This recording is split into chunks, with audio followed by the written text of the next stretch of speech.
সালাম আলাইকুম। ও বাবা, পার্টনার। ও মাস্টার মশাই। এক কথায় প্রত্যেককে যদি বিশেষণ দাও, কুনালদা অলরাউন্ডার, সদলদা আউটস্ট্যান্ডিং।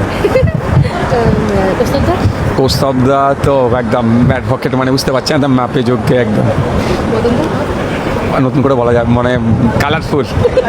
আর রানাদা হ্যাঁ, রানা তাত্ত্বিক। আর আমি তো সবার ছোটটা, আমি নিলাম না নিজেরটা।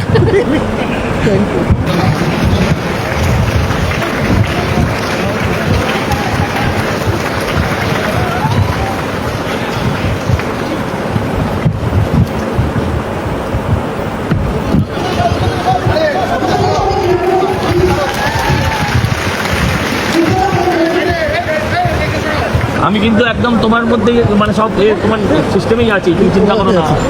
না না না বলে দাও, বলে দাও। না, ওখান দিয়ে বলে দাও।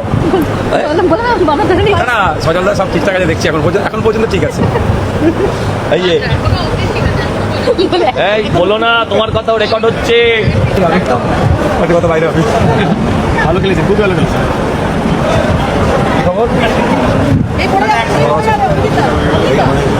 সব থেকে বড় প্রতিদ্বন্দ্বী কুণাল। প্রথমবার আসা হ্যাঁ, প্রথমবার আসা, 2008 থেকে শুরু হয়েছে। প্রথমবার এসেছি, সেভাবে দেখাও হয় না, তবে একটা নতুন একটা অনুভূতি, এটা নতুন ফিল্ড। দেখা যাক, কারণ আজকে আমাদের যারা কন্টেস্ট করতে এসেছি সব প্রত্যেকেই রাজনীতির সাথে যুক্ত। যিনি সঞ্চালকের ভূমিকায় আছেন, সেও রাজ্য থেকে গিয়ে দিল্লিতে এমপি তিনি। ফলে আশা করছি এটা ভালো হবে, কারণ এখানে যারা এসে উপস্থিত হয়েছেন, একদিকে মদনদা, তার সাথে ঠিক যেমন আমাদের সজলদা, ঠিক আমাদের যেমন মোস্তাফিজুদ্দা আছেন, অন্যদিকে কৌস্তব বাগচিদা আছেন, আবার অলরাউন্ডার আমি যাকে বারবারই বলি সে হচ্ছে কুণাল ঘোষ, সাথে আমি সবার ছোট। মানে রাজনীতিতে টক্কর হতেই থাকে, এখানে কেমন টক্করটা চলছে? না, এখানে টক্করটা বড় কথা না, একটা অভিজ্ঞতা হবে। কারণ আমি, আপনি জানেন, আমি জেলও খেটে এসেছি, 42 দিন টোটাল ছিলাম। Jail custody, police custody, court আদালত সম্পর্কে প্রচুর অভিজ্ঞতা হয়েছে 42 দিন থাকার ফলে।